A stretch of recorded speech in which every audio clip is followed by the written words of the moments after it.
자녀의 양육권을 포기하거나 본인 자녀가 아니라고 부인하는 친생부인 관련 법률 상담 건수가 600여 건에 달하는 것으로 나타났다. 친권 양육권 분쟁과 파양 등의 사례는 자칫 부모가 없이 조부모와 함께 사는 미성년자를 뜻하는 영케어러를 늘릴 수 있는 원인으로도 지목된다. 11일 한국가정법률상담소가 공개한 2022년 면접상담 사건 내용별 분석표에 따르면 지난 2022년 한 해 동안 친생부인 관련 법률 상담 건수는 총 624건에 달했다.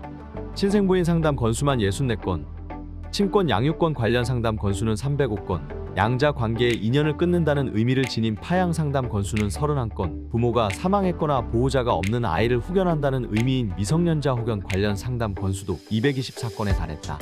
부모가 자녀에 대한 양육 의무를 포기하게 되면 대부분 한부모 가정으로 전환될 가능성이 크다.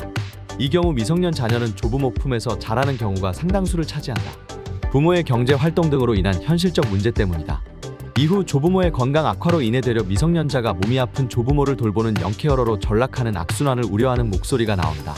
실제 서대문구청이 보건복지부 시스템 행복이음 시스템을 활용해 2021년 12월 2022년 5월까지 영케어러 실태 1차 조사에 나선 결과 만 9에서 24세의 영케어러가 있을 것으로 추정되는 29가구 중 25가구가 한부모 가정이었다. 이후 2, 3차 조사를 통해 총 3,955가구 중 44가구의 영케어러가 발굴됐다. 이렇게 찾아낸 영케어러 중 72%가 한부모 가정이다. 기존 복지 대상자 6가구 청각 장애인 부모에게서 태어난 자녀를 지칭하는 코다 가정 6가구도 있었다.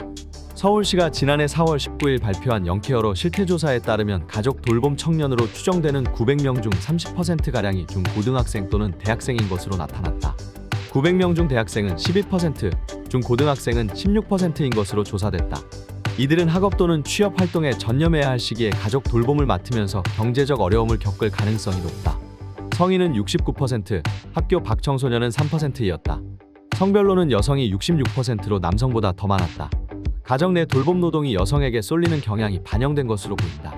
전문가들은 영케어러 발생 원인으로 지목되는 친권 포기 등의 법적 다툼 과정에서 미성년자 보호 장치가 제도적으로 마련돼야 한다고 강조했다.